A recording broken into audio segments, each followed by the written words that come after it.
If you're already 70 years old, how should you live the rest of your life?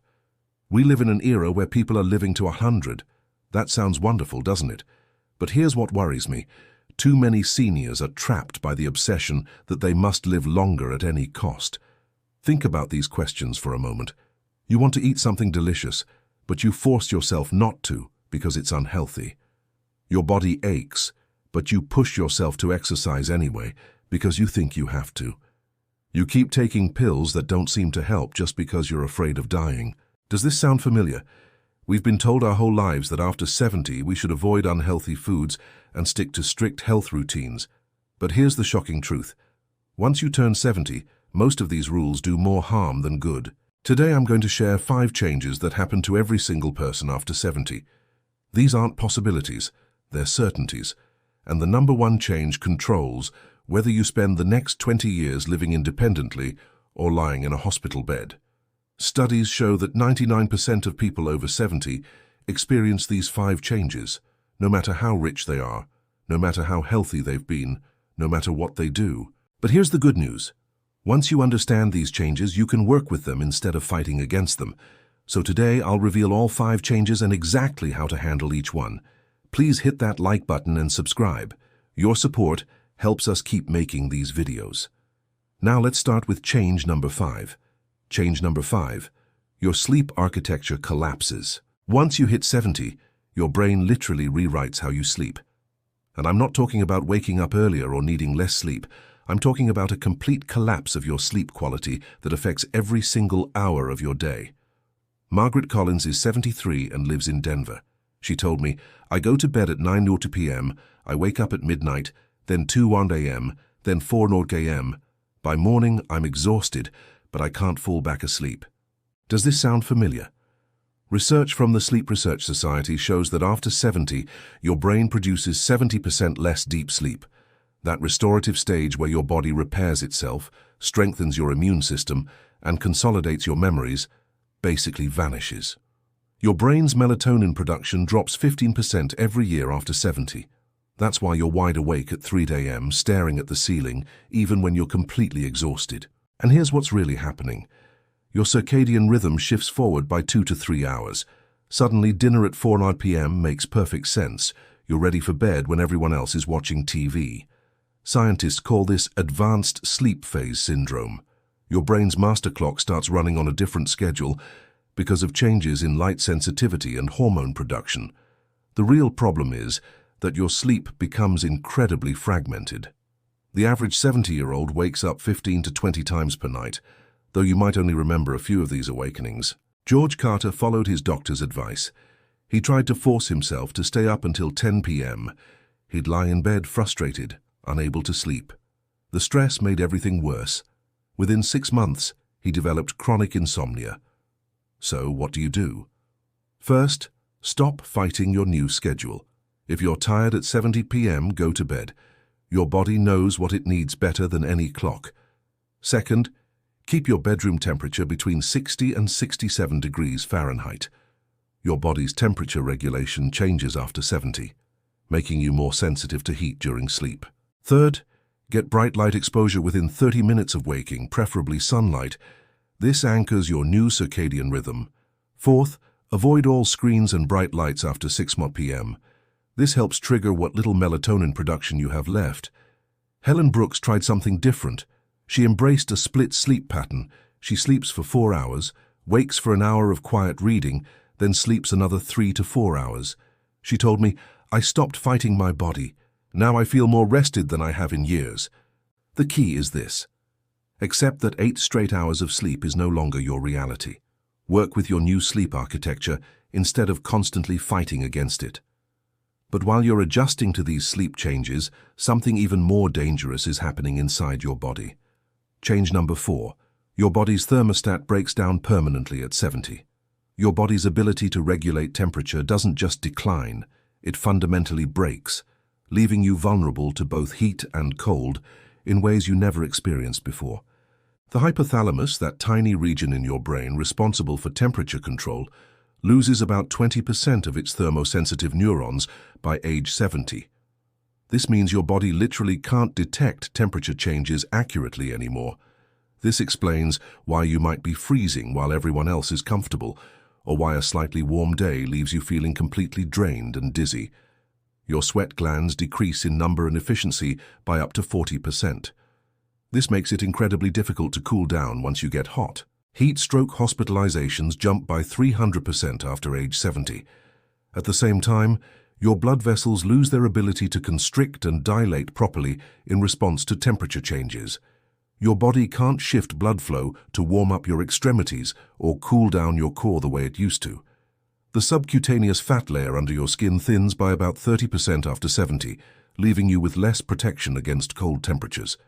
This explains why that winter chill seems to penetrate right to your bones. The scariest part is that your body stops sending clear warning signals. Studies show that people over 70 often don't feel thirsty even when dehydrated and don't shiver effectively when cold.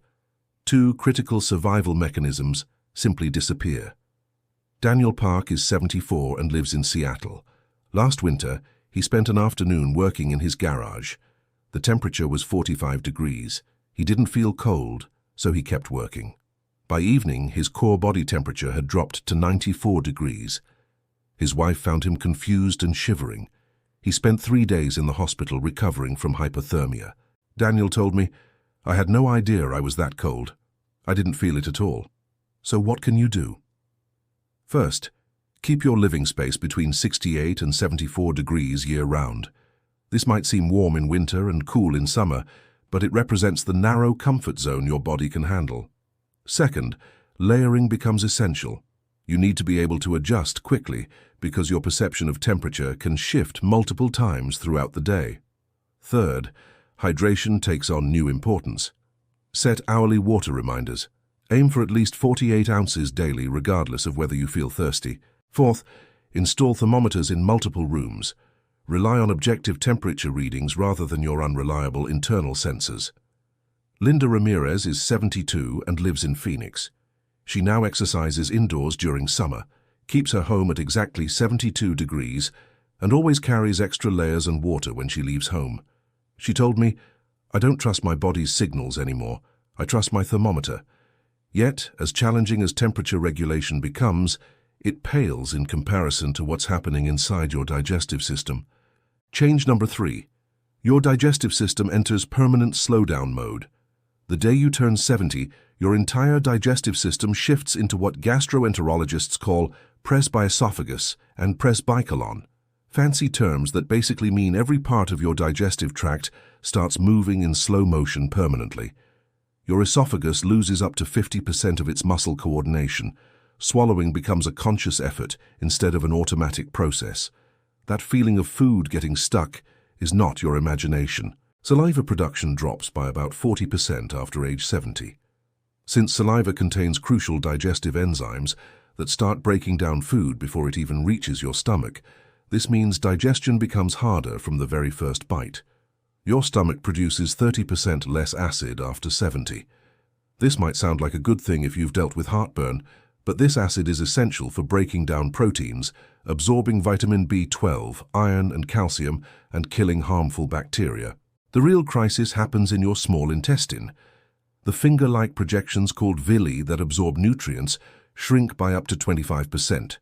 Researchers call this malabsorption syndrome, and it affects virtually everyone over 70 to some degree. Your pancreas reduces its enzyme output by about 40%. This explains why that favorite meal that never bothered you before suddenly leaves you bloated and uncomfortable. The large intestine becomes particularly problematic. Transit time increases from the normal 30 to 40 hours to sometimes over 100 hours in people over 70. This leads to chronic constipation that affects 60% of this age group. Samuel Walker is 71 and lives in Boston. He told me, "I used to eat anything. Pizza at midnight, no problem. Now a single slice at dinner, and I'm up all night with indigestion." So, what's the solution? First, eat smaller meals every 3 to 4 hours, rather than 3 large meals. Each meal should ideally contain no more than 400 to 500 calories. Second, chewing becomes critically important. Aim for 30 chews per bite to compensate for reduced saliva and help break down food mechanically. Third, Consider adding digestive enzyme supplements with meals. Many people find relief with broad-spectrum enzymes taken 15 minutes before eating. Fourth, probiotic foods become essential. Fermented foods like yogurt, kefir, sauerkraut, and kimchi help maintain gut bacteria diversity. Consume them daily. Fifth, your fiber strategy completely changes. While you need it for regular bowel movements, too much can overwhelm your slowed system. Gradually increase soluble fiber from foods like oatmeal, bananas, and sweet potatoes. Patricia Green is 73 and lives in Minneapolis. She switched to 5 small meals a day, chews thoroughly, and eats yogurt every morning. She told me, "The bloating stopped, my energy came back. I just had to work with my body instead of against it." But as your digestive system struggles, an even more serious change is occurring in your sense of balance. Change number 2. Your balance system undergoes irreversible deterioration. Starting exactly at age 70, 3 separate balance systems in your body begin failing simultaneously. Researchers call this a triple threat to stability that makes falls not just likely, but almost inevitable without intervention. Your inner ear's vestibular system contains tiny calcium crystals and fluid-filled canals that detect head position and movement. By age 70, this system loses about 40% of its sensory cells. Your brain receives confused or delayed signals about where your body is in space. The proprioceptors in your muscles and joints decrease in sensitivity by up to 50%. These specialized sensors tell your brain where your body parts are without looking. This explains why you might miss a step or misjudge distances you've navigated perfectly for decades. Your vision's contribution to balance drops dramatically. Contrast sensitivity decreases by 60% and depth perception weakens by 40%, making it harder to see edges, judge distances, and detect obstacles. But the real disaster happens in your brain's integration center. The processing speed for balance information slows by up to 70%. Even when your sensors detect a problem, your brain can't coordinate a response fast enough to prevent a fall. Your ankle strategy weakens dramatically. The small muscles around your ankles lose 40% of their strength, and your ankle flexibility decreases by up to 50%. The psychological component compounds everything. Fear of falling actually increases fall risk by 30% because anxiety causes muscle tension and reduces the fluid, automatic movements necessary for good balance. Nancy Turner is 72 and lives in Atlanta. Last spring, she got up from her chair to answer the phone. She felt dizzy, took 2 steps, and fell. She broke her hip. 3 months of recovery, 6 months of physical therapy. She told me, "I never thought it would happen to me. I was always so steady on my feet." So how do you combat this deterioration? First, balance training must become as routine as brushing your teeth. Stand on 1 foot while turning your head. Close your eyes while standing. Do reaching exercises to challenge your visual-spatial integration. Second, try dual-task training. Perform balance exercises while simultaneously doing cognitive tasks like counting backwards or naming animals. This mirrors real life, where you need to maintain balance while thinking about something else. Third, Tai Chi has emerged as perhaps the perfect balance intervention for people over 70. Studies show it reduces fall risk by up to 45% because it combines slow, controlled movements with weight shifting, mental focus, and social engagement. Fourth, environmental modifications become non-negotiable. Remove throw rugs. Install grab bars not just in bathrooms but along hallways. Improve lighting, especially on stairs. Create clear pathways free of obstacles. Fifth, footwear becomes medical equipment. You need firm non-slip soles, low heels no more than 1 inch, and secure fastening. Many podiatrists recommend wearing supportive shoes even inside the house. Angela Morgan is 74 and lives in Chicago. She does Tai Chi 3 times a week, installed grab bars throughout her home, and wears supportive shoes at all times. She told me, "I haven't fallen once in 2 years. My friends keep falling, but I'm still steady." And now we've reached the big one, the change that affects absolutely everything else. Change number 1. Your muscle mass enters catastrophic decline.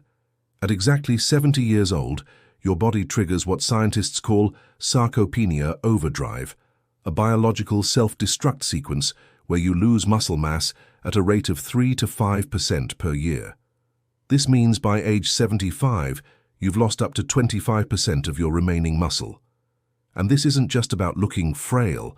This is about losing the very tissue that determines whether you can get out of a chair, climb stairs, or live independently. The shocking truth researchers discovered is that after 70, your body literally starts eating its own muscle for fuel, even when you're eating adequate calories. This happens because of a phenomenon called anabolic resistance. Your muscles stop responding to protein and exercise the way they used to. Your satellite cells, the stem cells responsible for muscle repair and growth, decrease by 70% after age 70. When you damage muscle through normal activity, it simply doesn't rebuild. Permanent losses accumulate day after day. The type 2 muscle fibers, the ones responsible for power and quick movements, like catching yourself from falling or standing up quickly, disappear at twice the rate of type 1 fibers. This explains why simple tasks like opening jars or getting out of low chairs become increasingly difficult. Your motor units, the nerve muscle connections that control movement, die off at an alarming rate. Each lost motor unit means dozens of muscle fibers that simply stop working forever. Your body doesn't create new ones to replace them. The hormonal catastrophe makes everything worse. Testosterone drops to nearly undetectable levels in men. Growth hormone production falls by 80%. Inflammation markers increase by up to 300% after 70, creating a catabolic state where your body is constantly breaking down muscle faster than it can build it. The mitochondria in your muscle cells decrease in number by 50% and efficiency by another 30%.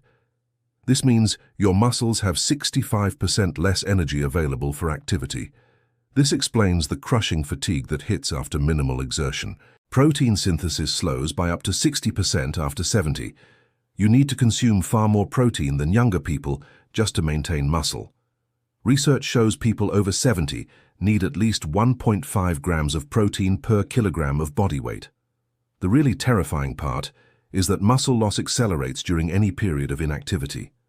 Just 10 days of bed rest after 70 can cause the same muscle loss as 2 years of normal aging, and recovering that lost muscle becomes nearly impossible due to anabolic resistance.